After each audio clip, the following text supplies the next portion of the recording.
Welcome to the Nexus Unloaded podcast. This is Will Crozier. And I'm Mikki Westcombe. We are the founders of Nexus Performance. Joining us on this wild ride is our heavyweight coaching team, ready to unleash their expertise to solve any problems in your journey to getting strong and jacked. Through our real-world experience, we hope to break things down in a digestible, applicable, and entertaining way. So pump up the volume and let's get into this.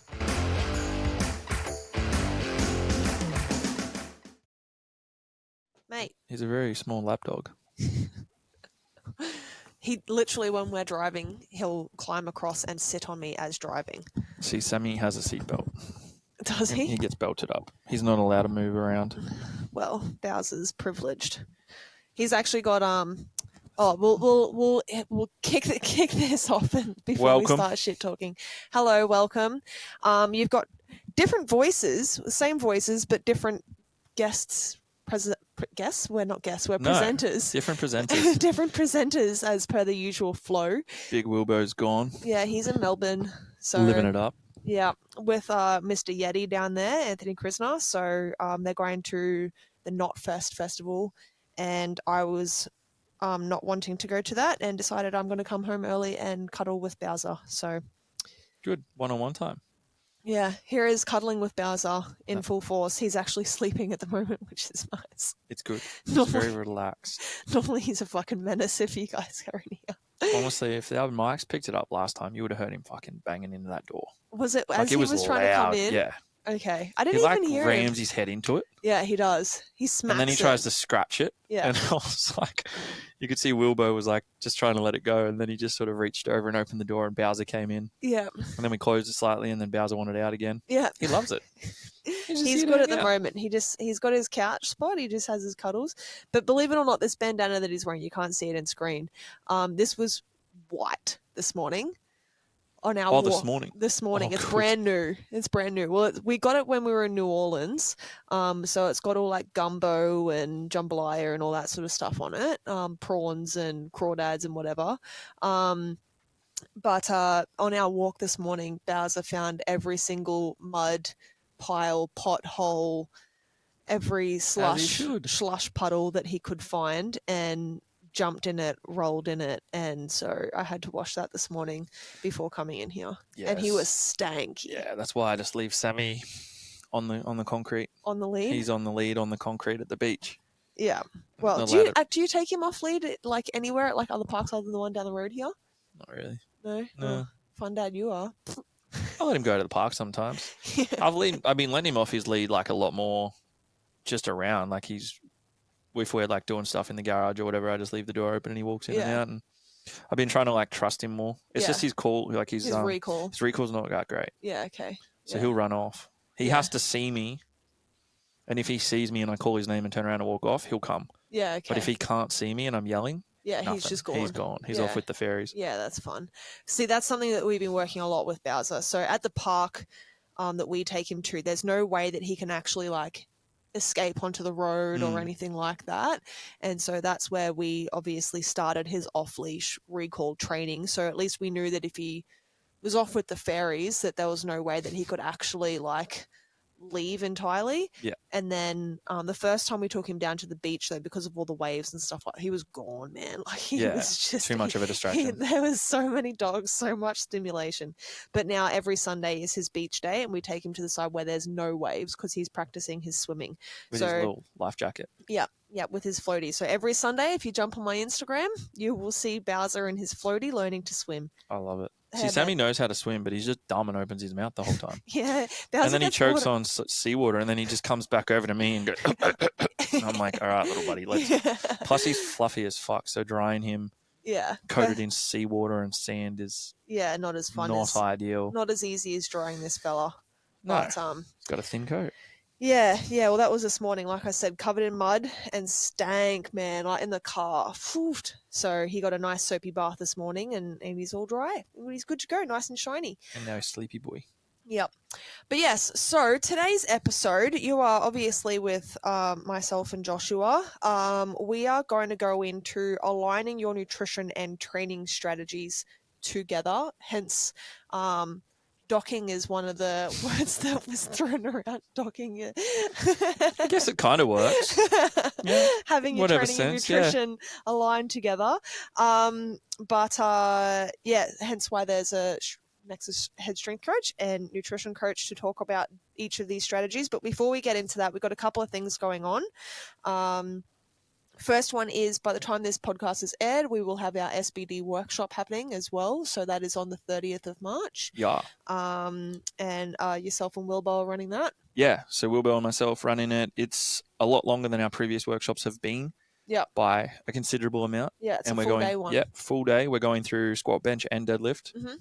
And it's going to be practical, hands-on, diving in, getting to understand everything with a decent amount of theory in there as well, so that you have a good understanding about what you need to know, and then just crack it out and see what we can get through. And it's entirely free. Entirely free. Yep. If you're everyone. On the Gold Coast. Not just if you're on the members, Gold Coast everyone. Or in the region, I mean, it might be booked out by the time that this comes out, because obviously we do have a cap on the amount of people that we're opening it up to, but it is entirely free. And that's something that we do like to offer within each of our locations as well, to help our members and help the community get into strength sports, whether it be powerlifting, general lifting enthusiasts, or if you're up in Townsville, obviously we offer a lot of strongman up there too. So that's something that hopefully we can continue to offer to the community.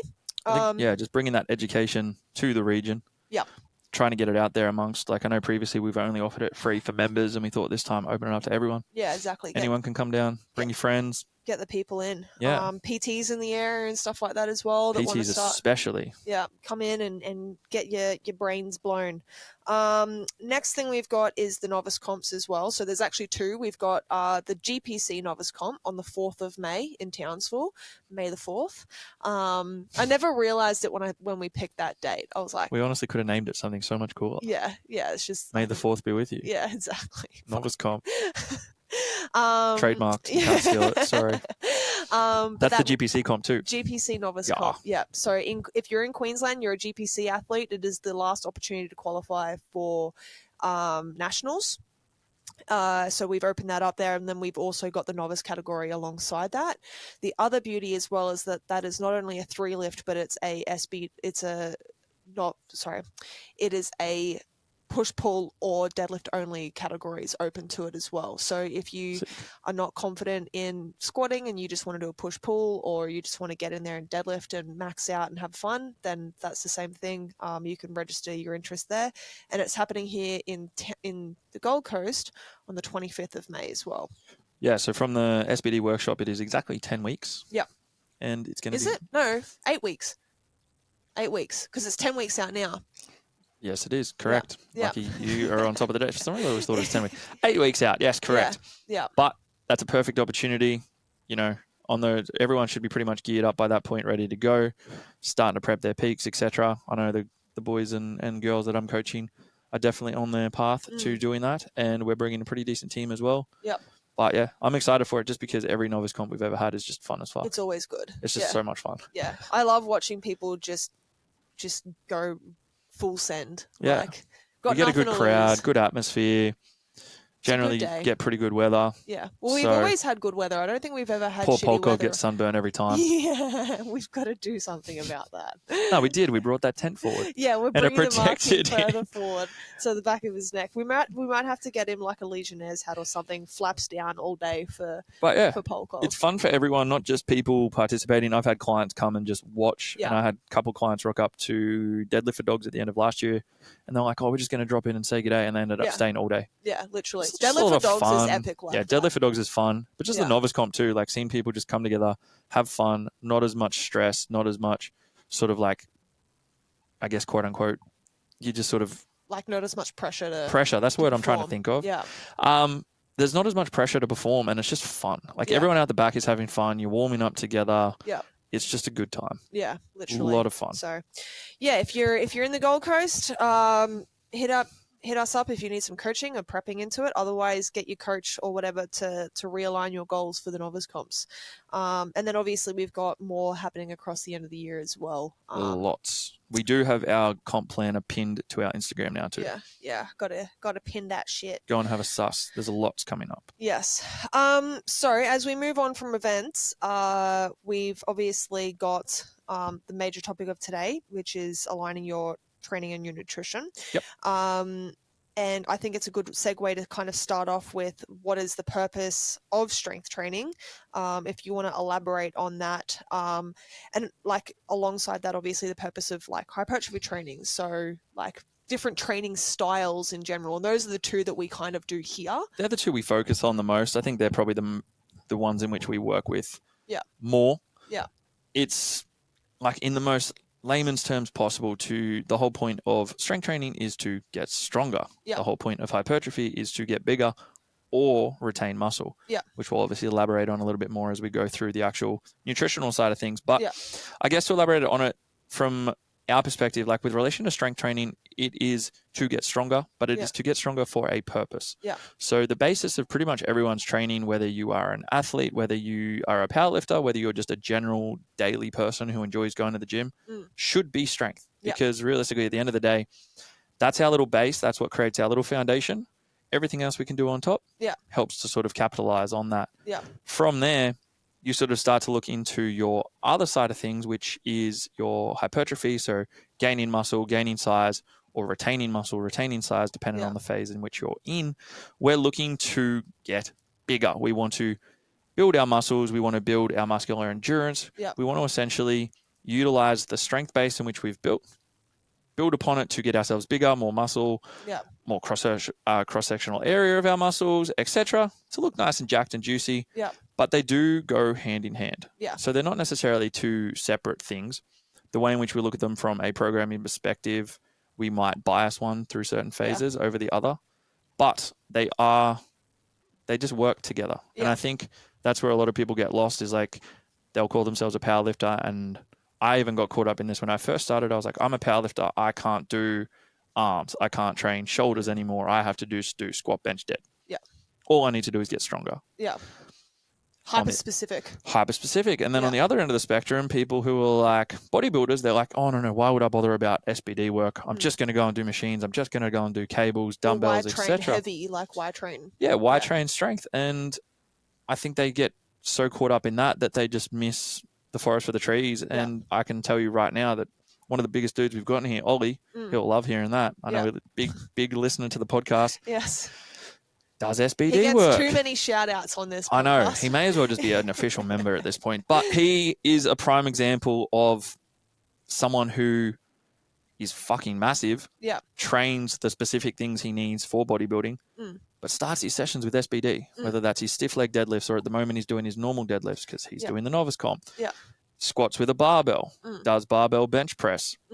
Now, it's not been great for him in the past, but it has built his foundation. That though, like even when you look at the hypertrophy style of training that like Ollie in particular is using, he's still like got a lot of load intention behind it. You know what I mean? Like strength is still fundamentally at the core of like, you know, it's not like the whole progression model of add 2.5 kilos every single week or whatever, but like long term, their strength is still, as you mentioned before, like the base of that. And then it's just like niching down whatever avenue that you want to go from like the hypertrophy standpoint, or, you know, even if you look at like different hybrid athletes and stuff like that, like strength is still kind of at the foundation of a hybrid athlete's training.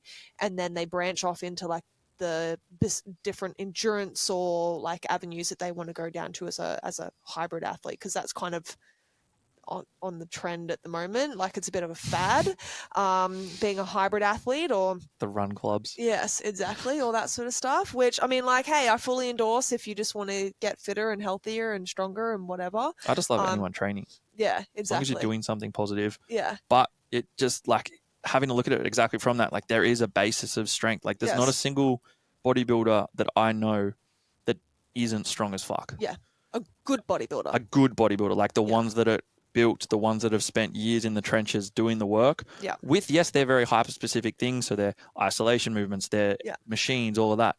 but they have a massive basis of strength. Yeah. And a lot of the time it's from a barbell movements. Yeah. So Yeah. integrating those two is really good. Obviously, having specific phases in which you're looking to program one maybe a little bit more than the other. Yeah. Looking at it from a powerlifting specificity. Yeah. We want to see strength biased all the way through to a comp. Yeah. Where we go into more specific training, obviously SBD work, low bar, barbell bench press, normal deadlift, whether it's conventional or sumo. And we sort of start to taper off a little bit of the hypertrophy stuff, keep it on the back end on a little bit more of a... Still keep your accessory stuff in to keep keep it a bit variability. Bit more minimal effective dose, keeping the movement variability in. I know myself at the moment, I've got 8 clients coming up this weekend to compete at APL States. Yep. And every single one of them still have a decent amount of, I guess, what you call hypertrophy-based movements in the back end of their program. Yeah. And I've had a couple of discussions with them because they're like, oh, why are we still doing this sort of stuff so close to comp? Why is this in our program? Leg extensions? Yeah, why am I still doing leg extension? Why have I still got, tricep single arm overhead extension? It's like, okay, cool. If we want to look at the human body as a whole, we need to keep these movements in just to keep us moving so we don't just stiffen up, become a little brick that can't move in any other direction whatsoever. Yes, our bias is towards strength. It's towards specificity at the moment. But keeping these things in helps our joints to become a little bit happier and healthier. Yeah. Going through full ranges of motion keeps our body just feeling good, our tendons feeling good. Keeping some kind of general exposure in there so that when you move out of that phase and transition or pivot or however you want to word it into the next phase, it's not a lot of stress on a lot of those joints. And obviously just the amount of load that you're putting on your back, or in your hands, to keep joints happy and healthy and stuff like that, you have to consider a variety of different movements and stuff like that so that you can actually make it through comp. That's it. And then a majority of these people are planning to back it up and go to nationals. Yeah. So of the 8, I'm pretty sure all 8 are vying for nationals positions. So that's what I said to him. I was like, if I was to just give you SBD work, take away all accessories, flog you right up until comp, we have 13 weeks until nationals. Yeah. Me trying to spend time building the base back up again with adding these movement variability things in. Yeah. You're just going to hate life. Your joints are going to stiffen up and it gets boring as fuck. That's what I was going to say. Fuck, just coming in here and doing squat, bench, deadlift every day. Fucking boring. Yes. Really, really boring. And so I suppose when we look at some of the athletes that maybe don't want to go into another prep or something like that, following their peaking block, because there's strength and then there's peaking, they are different things. So you could be doing 5 by 5 year round and that's your strength training or whatever. Peaking's obviously just attaining the skill of doing a 1RM and stuff like that. So there are differences between that training style as well. But moving out of a comp prep, thank you, Bowser. Bowser's just kicking me. Moving out of a comp prep, obviously there's things that we do nutritionally and we'll get into that, but you don't always move straight into hypertrophy work and stuff like that either, do you? How do you sort of navigate that conversation as you come out of one comp and move into another or set goals and stuff like that? Yeah. So it honestly, it comes down to obviously the individual and what their intentions are post comp. So if we're going to use the example of the people who are looking to back it up and continue to compete, as I said, there's about a 13-week window.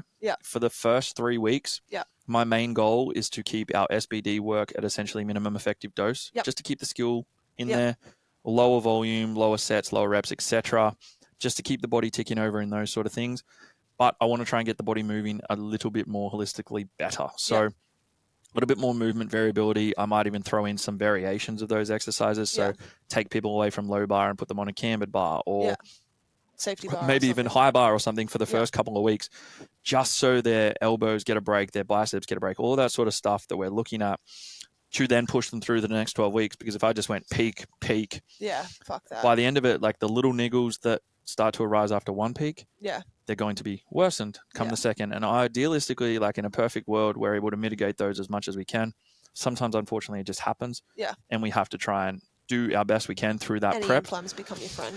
Anti-inflammatories, I've said that to a couple of the boys at the moment, guys, but to be getting that 2 to 3 weeks out is pretty fucking good. That's fucking mint. That's what I said. I was like, there's a couple of the boys who I've said their like from the 2-3 week out mark, all right, let's start to look at maybe some Voltaren. I was like, don't get me wrong, this isn't a long-term solution. This is something to help you for the short term. Yeah. As soon as we finish comp, our main goal is to get you not needing these, as it always should be, to get the person moving and feeling better. Yeah. But if we're then looking at the other end of the spectrum, they do their comp, they're happy, they want to go back into some other stuff, or just it depends. Like I've got one of the boys at the moment, he's already expressed that post-comp he'd like to look into a little bit more athletic-based movements, which is not necessarily an entirely different ball game, still has the basis of strength, etc. But we just start looking at things as a unit, trying to get him moving a little bit differently, like different jumps and stuff like that, explosive stuff. Just not even jumps from the start. Like very similar to like what Wilbur was doing and what you've been doing with him for the most part. Like just smaller things to start off with, like pogos and smaller bounds and side to side. Just trying to build the basis before we start to worry about going into jumps. Because if I take someone from a peak where they're straight into jumping, and their knees aren't going to be happy, their shoulders aren't going to be happy, nothing's going to be happy. It sucks. So you have to build that up. Yeah. Or if somebody's like, okay, cool, I've competed, they may now want to fill out their weight class or go down in weight, etc., which is what they would express to the nutritional side of things. Yeah. That's when we start to look at, there's honestly 9 times out of 10, I'll just get rid of SBD work entirely. Yeah. If that person's happy to ditch it for a while, which I know myself personally, every time I pretty much finish a prep, week 1 I have no SBD work for at least 8 weeks. Yeah. So I might keep like an RDL in. Yeah. I'll do some maybe SSB, something along those lines, just to keep some form of squatting in there. Yeah. Everything's just different. Yeah. Movement variability, getting the body moving, getting the rib cage moving. And it might be like 2 sets or something like that of it if you're doing it. So it's super low. Very low level. Yeah. And it's just enough to keep like that little itch scratched. Yeah. But it's not enough to take away from the other things that you may want to do. And it just allows you... Also not be in the gym for 2 or 3 hours. Yeah. Especially on the back end. Like if you can wrap up a session in an hour... Yeah. In comparison to 3, yeah, coming in it's fucking mint. There's nothing better. And I can tell you as a partner of someone who's sitting there waiting for their fucking husband to finish a 3 or 4 hour workout. Like if I'm not there with him because I have to help, with spotting or doing the gate and stuff like that. If I'm not there with him, then waiting for him to get home because we have 1 car between us. Fuck, that was, But even now, he still spends hours at the gym because it's a social thing as much. I was about to say, it's more social thing now, I think, for you guys as well. But yeah, so let's start to get into some of the nutritional stuff. So we've gone into like starting, I guess you start your prep as like your base strength foundational things. You move into a peak, finishing the peak, you discuss where you want to go, whether that's athletic stuff or hypertrophy or, going into another prep or whatever. From a nutritional standpoint, we'll have similar sort of conversations. We always like to preface it. Like if you're coming into a prep, like ideally we want to be in a certain position before you start prep. We'd like body weight to be at a certain point, particularly as it is a weight-based sport. Like if you're coming in as a novice, like for these upcoming novice comps, like just fucking lift where you're heavy. Like lift where you feel strong. Like, lift where you feel healthy, I should have said. And just cruise on through it, and you don't like, so long as you're not like extremely dieting or anything like that, like you can get away with a lot at a novice.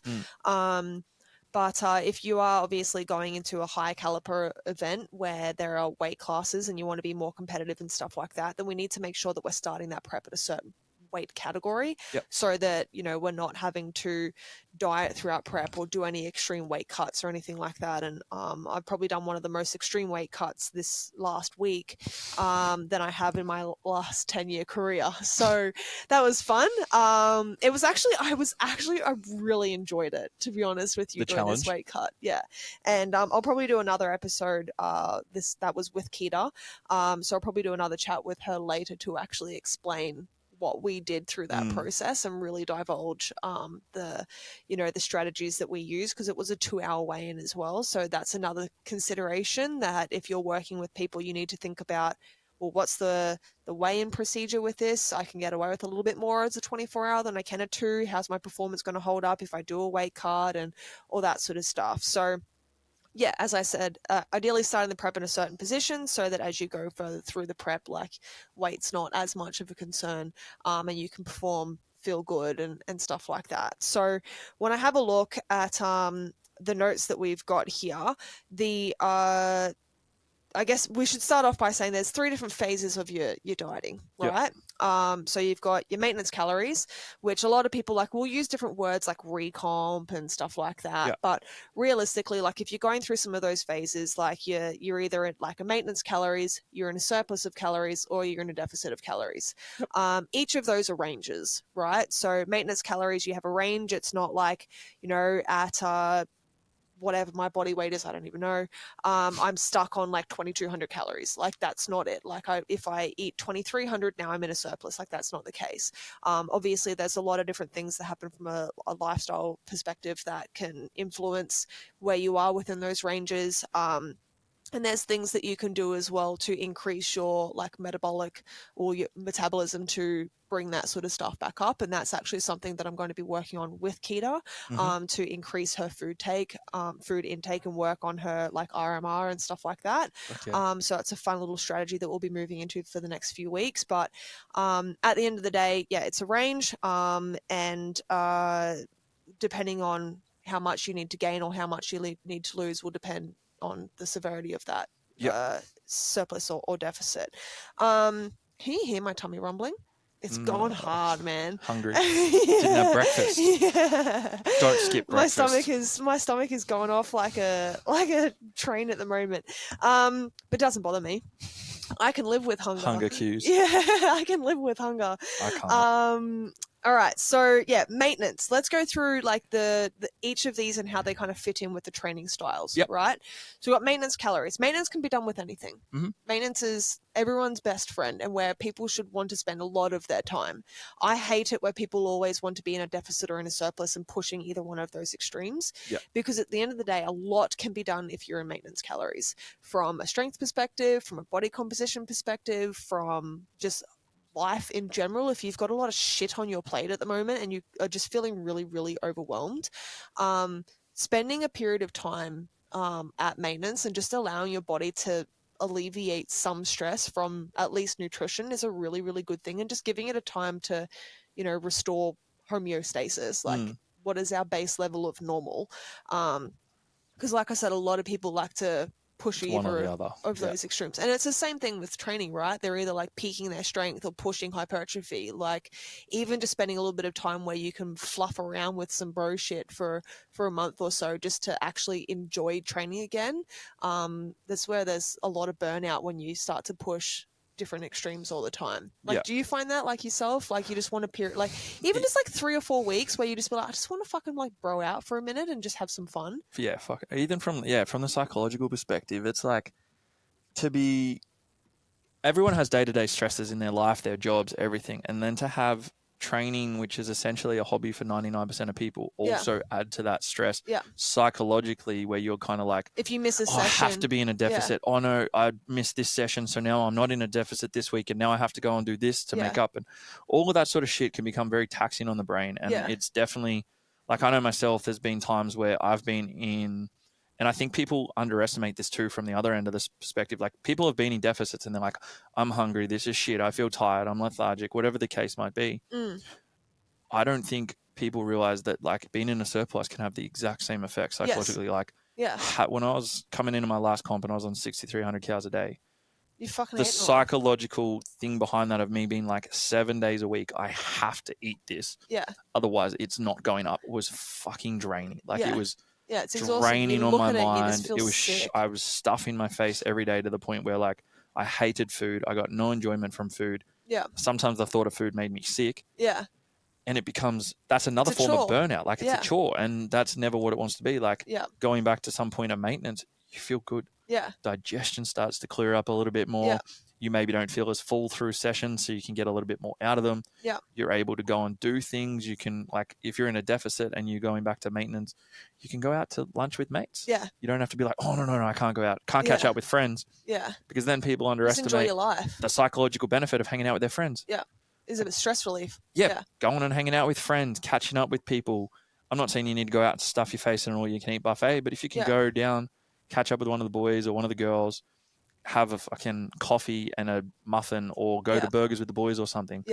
Like, that's just once every mental so relief. Often. Yeah, exactly.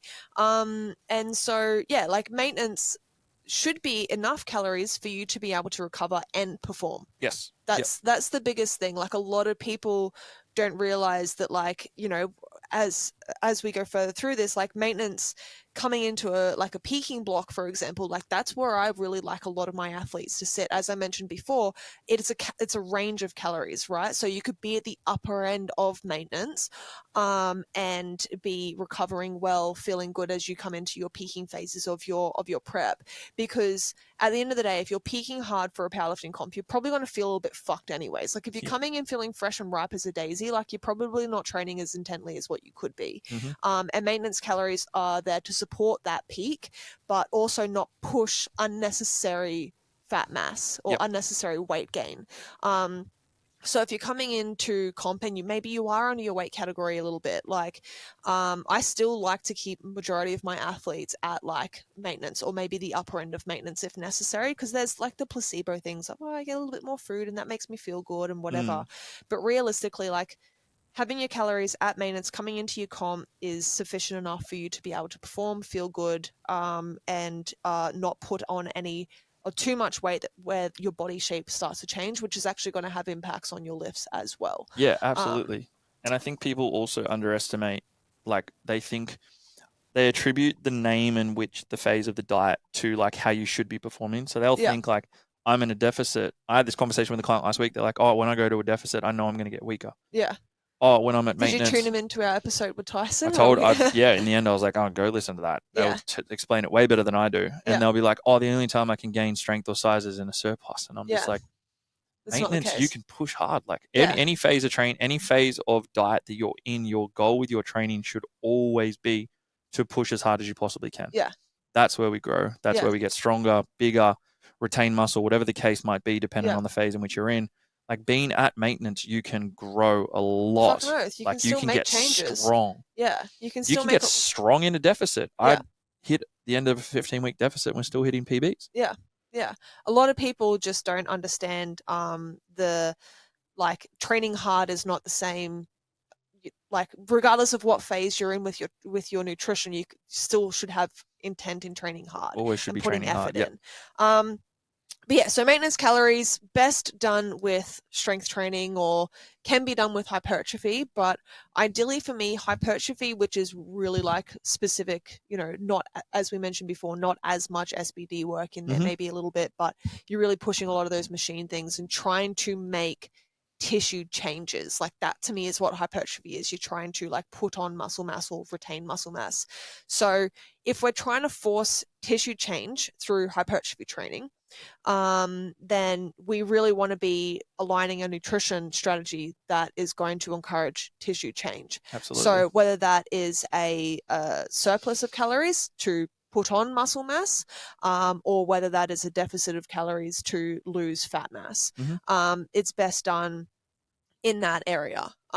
And if you're going into a surplus of calories and you're going to be doing that, like, again, keep in mind there is a scale of that. You can start off in a very conservative surplus, be pushing, you know, training really hard and building some momentum through that so that eventually, you know, you can start to increase it a little bit over time. If as you start to increase your body weight, obviously you might need to make marginal increases in the surplus of calories that you're consuming to keep up with, you know, the new surplus, I suppose. But yeah, so that's kind of how I like to view this in a general sense. When you're in a deficit of calories on the other side of that, again, like we want to be doing that in a stage where your training is supportive of, you know, like we don't want to be peaking skill acquisition or peaking performance when in a deficit. Like you still absolutely can, but ideally you want to be keeping that away from like prep timelines and stuff like that where you know, recovery is at the utmost importance. And you can still recover well within a deficit, but obviously recovery is one of those things that will start to slow down when you don't have the energies to support that. So that's my general consensus when it comes to pushing people through either one of those three different pillars when it comes to nutrition. And it really comes down to having the conversation with the individual around when to time each of those things. And that's where we have conversations as coaches as well. So I know having been in the industry for a long time now, what a powerlifting prep looks like. I know how fatiguing it is. I know how fucked you feel. I know what it's like afterwards as well. And so I generally understand the best nutrition strategies to go alongside that, and obviously having that conversation with the coach to go, hey, look, I've got this client. They're in a perfect weight range. We're just going to cruise through maintenance calories. They mentioned they're feeling a little bit fucked, so I might actually increase their calories a little bit more as we get further into prep to help with the fatigue and just make them just generally like placebo feel good. Yep. And we have that conversation as coaches so that you're aware of kind of what that athlete's going through. And if there's something that does come up where fatigue's particularly fucked a certain day or week or something like that, like we can go over that sort of thing and make sure that it all makes sense for them.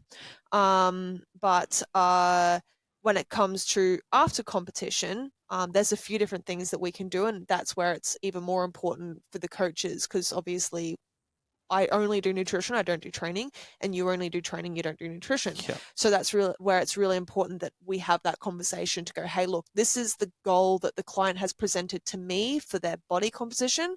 What do they want to work on with you? Yep. And then we have that conversation to go, yeah, look, well, they've expressed that they want to lose a little bit of body weight, and you're like, well, they've told me that they want to go into another competition. It's like, well, those two goals don't always align. And so I guess that's where we come together as a team to kind of, I guess, get the best outcome. But usually people understand that, you know, if they want to go back into another prep, like going into a deficit straight away is not always the funnest thing to do, particularly if you've just peaked your strength and you've just done a comp. Yes, it can be very mentally fatiguing, very physically fatiguing. Yeah. And yeah, I think you nailed it, like with relation to the hypertrophy conversation. And like if we're looking at it, direct hypertrophy, we're trying to elicit tissue growth. We're trying to grow, surplus. But you also, like, people need to understand that, like, you don't need an insane surplus of food to grow. Yeah. Like if you're training hard, if you're training with intent, if you're coming in and feeling strong every week, and you're just putting a little bit more weight on the bar or a little bit more weight on the machine or whatever the case might be, like that in itself is going to elicit growth. I've got a client at the moment who I am working with she has a bodybuilding coach for her nutritional side of things. Mm-hmm. And currently, in comparison to what she was doing previously, I have essentially like nearly halved her overall volume of the week. Yep.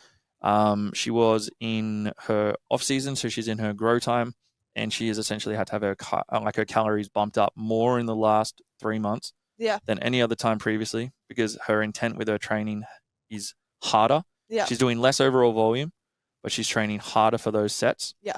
And she's progressing massively, getting stronger and getting bigger. Yeah. And that just goes to show that, like, you don't need a huge surplus of calories. Like, you don't need 1,000+ calories on top of what you were eating to grow. Yeah. Much like you don't need a massive deficit literally to lose weight. So like if I were to give people out there, and we've probably talked about this in the past, like different caloric ranges and stuff like that. For men, anywhere between like 30 and 40 calories per kilogram body weight is like a maintenance range, right? So for a 100-kilo male, like I typically like to start them off at like 3,500 calories just to see, like if they're coming to me and they have no idea what they're eating or where they're at or anything like that, I'm like, well, you know, based on how much movement they get in, like if they're just an office worker versus someone that's a concreter, then, you know, there's very different energy outputs and stuff like that. Obviously genetics and like gender and all that sort of stuff come into it. But at the end of the day, like a male coming to me around 100 kilograms body weight, like I'll sort of start them there. And then after the first week or two, based on what's going on, we make those changes. Yep. Usually it's like a little bit of an increase or a little bit of a decrease if, you know, their movement's a lot more or a lot less than what they thought. For a female, anywhere between 25 and 35 calories per kilogram body weight is the maintenance range. And again, I'll start at like 30 calories per kilogram body weight, and then I'll go up or down accordingly. Somewhere in the middle. Exactly. So that's kind of like to give everyone out there some math to kind of figure out where they need to start at their maintenance. Obviously, there are people outside that bell curve. There are people that require a lot more or unfortunately eat a lot less because of, you know, their nutrition history and all that sort of stuff. And when it comes to making those increments. So if you're someone that's come out of a comp prep, and like for me, I don't have an issue with people wanting to go into a diet. I actually encourage it for a few people if they've just done a prep, where, you know, health markers maybe have been impacted ever so slightly because conditioning's down and all that sort of stuff. I don't have a problem with pushing people into a diet. Like I'll give them the first week or two at maintenance to have fun food and enjoy themselves and stuff like that. A bit of a reprieve. Yeah, exactly. Just to fucking decompress. Yeah. And then if they're still hungry, like they're still like, yeah, I want to, like, you know, keep going and I've really enjoyed this process and I'm still really motivated, then fuck it. Like I'll put them into a deficit and I'll make them like essentially what I like to call prime their body for the next stage that we're going to go into, because typically after a comp, they're going to go into like a hypertrophy program or something like that to elicit tissue change. And so we'll strip any unwanted fat mass that maybe came on, improve conditioning markers, things like that, 4-6 weeks, maybe a little bit longer. And then go in, gradually start to pivot them into a surplus of calories and, you know, continue to align the training and nutrition for hypertrophy and stuff like that. So for a lot of the athletes that have just done pro raw, like that's kind of where we're at, because a lot of them are like, I don't want to compete in the next 3 to 4 months. Fuck that. So they're going into you know, comps towards the end of the year and stuff where we can sorry, I've just kicked Bowser in the head because I'm trying to stop him from climbing. He's up, he's ready. Yeah, he's like, I'm awake now. But yeah, so that's one thing. Alternatively, like in Kita's situation, I'm forcing food in that bitch straight away. I'm making her eat a lot more food than what she's been used to and what she's comfortable with, because she does eat a lot less food than what she should be consuming. To ensure that towards the end of the year, when we're looking at future competitions, we actually have breathing room to actually move calories and stuff like that. So I'm forcing a lot more food into her now. Yes, there might be a little bit of weight gain that comes from that. We will have an intentional fat loss phase to remove any unwanted tissue, and then we'll go into like a prep or something like that. So I guess the fun thing is there's a lot of different things that you can do, but it's just understanding the best strategies for your nutrition and your training and making sure they're not conflicting each other. Yeah. Well, learning how to align those two things together can have massive benefit to anyone. Like there's nothing worse than kind of just spinning your wheels, because you might put yourself in a massive deficit, but your goal might be muscle gain. Yeah. Now you might not have an understanding that that's not exactly how it works. And that's, you know, there's some people out there and that's not on them. This is why having a coach comes in a benefit. With us, it's a benefit. We have 2 coaches for a majority of our clients, because one will work with a nutrition coach, one works with a strength coach. Not only can those individuals have conversations with both coaches, but those coaches have a conversation. Generally, we have group chats with all of our clients that we share. So then we all are in on the same page. We know where we're all at. We're having that conversation. If there's anything that they need to, like from the client's perspective, if there's anything they need to understand, or, you know, they might ask me, how does it feel to be in quite a large surplus coming into a comp? Or how does it feel to maybe need to cut into a comp? And I can speak from personal experience on doing that. They might come to you and say, like, what exactly is this phase we're in? Like, what is the goal with, why is my protein this, or why are my carbs a little bit lower, and things like that. And it's like stuff that I may not be able to answer, but you can. And then vice versa. It just helps to have sometimes those second opinions in on those conversations as well. And 2 hours is better than, 4 hours is better than 2. Or none. Yeah, absolutely. And it's funny, actually, I've had quite a few people get in contact with me of late, because I put a little story out there that was like, you know, some people are, I'm waiting until I reach X performance level with my coach before I start to take my training, before I start to take my nutrition more seriously. And, you know, I basically said, like, you're waiting for a time that'll never come, or come really, really late, because, like, one, you'll never be happy with your performance. Like, a lot of people will be like, I keep wanting more and stuff like that. But why not just get there significantly faster? Yes. You know, by taking your nutrition seriously, by understanding how some of these mechanisms can work together collectively to get you the outcome that you want to be, because you're always going to be more emotional if you're making the decisions for yourself. And it's the same thing when it comes to training as well. Like, I've heard certain people be like, oh yeah, I can help myself, I can get myself there, and then when I get to a certain point, I'll hire a coach, because, you know, I want to start to take my training more seriously, or I want to compete, and I'll just hire the coach 12 weeks out, and I'll do the prep with the coach at 12 weeks out. And the reality is, if that's the sort of situation, like, the coach could be building fundamental pyramid of like improving your technique and all that sort of stuff before you start the prep. So you're not trying to make fixes as you go through the process. Yeah. And I think like myself personally, I've had a coach since like maybe my second year of training. Yeah. To some degree. So I started with a nutrition coach way back in the day. And then ever since then, I've never not been coached. Yeah. Both training and nutrition. Yeah. And like, I think I'm pretty good at coaching, programming, etc. I hate programming for myself. Yeah. I do not hold myself accountable. Yeah. I hate doing my own nutrition. I cannot hold myself accountable. Yeah. So I pay a coach to do it, and I listen to what they tell me to do, and I follow what they say, because that provides the benefit of like, I don't have to think about it. They just tell me what to do. Yeah. I go and do what they want, and the results come. You enjoy them. You remove the emotion out of it, because I'm too emotional when it comes to both my training and my nutrition. Mm-hmm. I need someone to take care of it for me. Exactly that. Like saying that you're waiting to get stronger or you're waiting to get more competitive before you hire a nutrition coach or hire a programming coach, whatever the case might be. Like, I don't think there's a single one of my clients that works with me that I haven't had the conversation with about jumping on board with one of our nutritionists. Yeah. And that's not even coming from a business perspective. It's coming from the fact of like, I know how much benefit it has. Yes. I've seen the benefit. You told me you want to accomplish X, I've seen the benefit of people working with a nutrition coach, because as a programming coach, there's only so much that I can do from that end. Yeah. Not that you don't know nutritional mechanisms and strategies. You give general advice. Yeah, I'm a fully qualified sports nutritionist and have done probably more courses than most of the online nutrition coaches out there. Yeah. I know a lot about nutrition.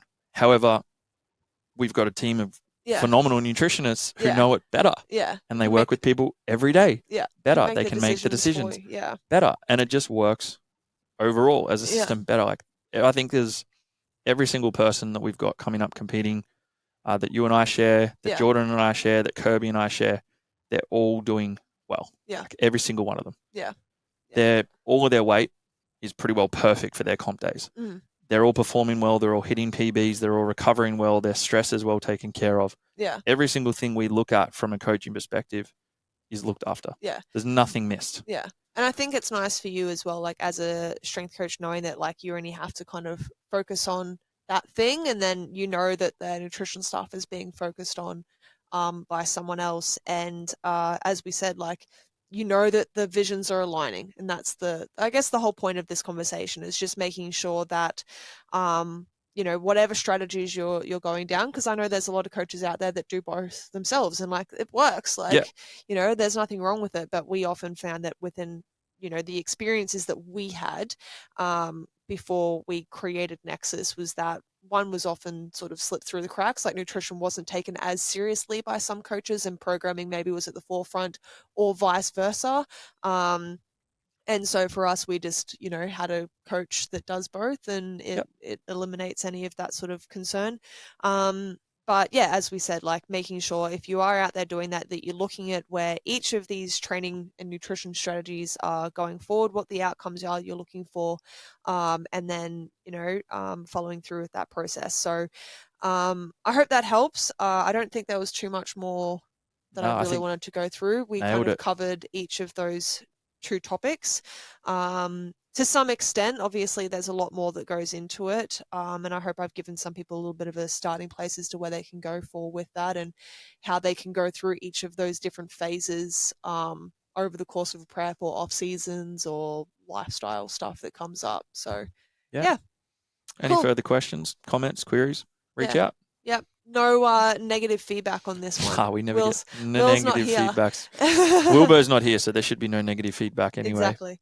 All right. Thanks very much, guys. Have a good one. Adios. See ya. Bowser's woken up. Thank you for listening to the Nexus Unloaded podcast. Be sure to jump on our website to find details on everything mentioned in the podcast today, plus information on our coaching, mentoring, and gyms based in the Gold Coast and Townsville. Make sure you follow us on our Instagram for any updates on what we are currently doing, and we'll see you all in the next episode.